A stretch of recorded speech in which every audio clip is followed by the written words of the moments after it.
crossing the Jordan. Biblical wisdom for today's lesson.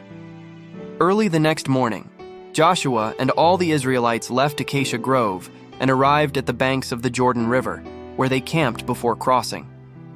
3 days later, the Israelite officers went through the camp, giving these instructions to the people. When you see the Levitical priest carrying the Ark of the Covenant of the Lord your God, move out from your positions and follow them. Since you have never traveled this way before, they will guide you. Stay about half a mile behind them, keeping a clear distance between you and the ark. Make sure you don't come any closer. Then Joshua told the people, "Purify yourselves, for tomorrow the Lord will do great wonders among you." Joshua 3 verses 1-5. But Moses said, "Why are you now disobeying the Lord's orders to return to the wilderness? It won't work. Do not go up into the land now. You will only be crushed by your enemies because the Lord is not with you. When you face the Amalekites and Canaanites in battle, you will be slaughtered. The Lord will abandon you because you have abandoned the Lord." But the people defiantly pushed ahead toward the hill country, even though neither Moses nor the Ark of the Lord's covenant left the camp. Numbers 14 verses 41-44. Why did God ask the Israelites to specially prepare for what was about to happen? This is the first time the Ark of the Covenant is mentioned in the book of Joshua. Until this point in the Old Testament narrative, the Ark has appeared in the context of the sanctuary. Exodus 40 verse 21.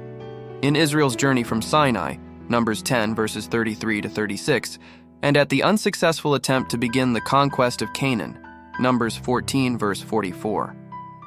It was the most sacred object in the Israelite sanctuary and held 3 objects, each expressing Israel's special relationship with God. 1. The tablets containing the 10 Commandments. 2. The rod of Aaron, the high priest. And 3. A jar of manna, Exodus 16 verse 33, Hebrews 9 verse 4. The ark and the preparations to cross the Jordan reminded Israel that they were not entering Canaan in their own manner and time. The conquest would be successful only if they followed God's way and timing. God, who is described as enthroned above the cherubim that were covering the Ark of the Covenant, Exodus 25 verse 22 and Numbers 7 verse 89, and whose movements are identified with the Ark's movements, enters Canaan in front of the Israelites as the one leading the conquest.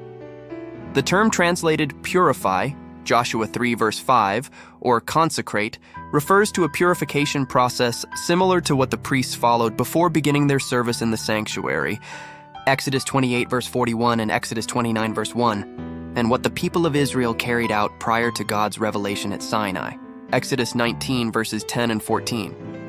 This consecration involved the laying aside of sin and the removal of all ritual impurities. The same command appears in Numbers 11 verse 18, relating to an impending miracle of God.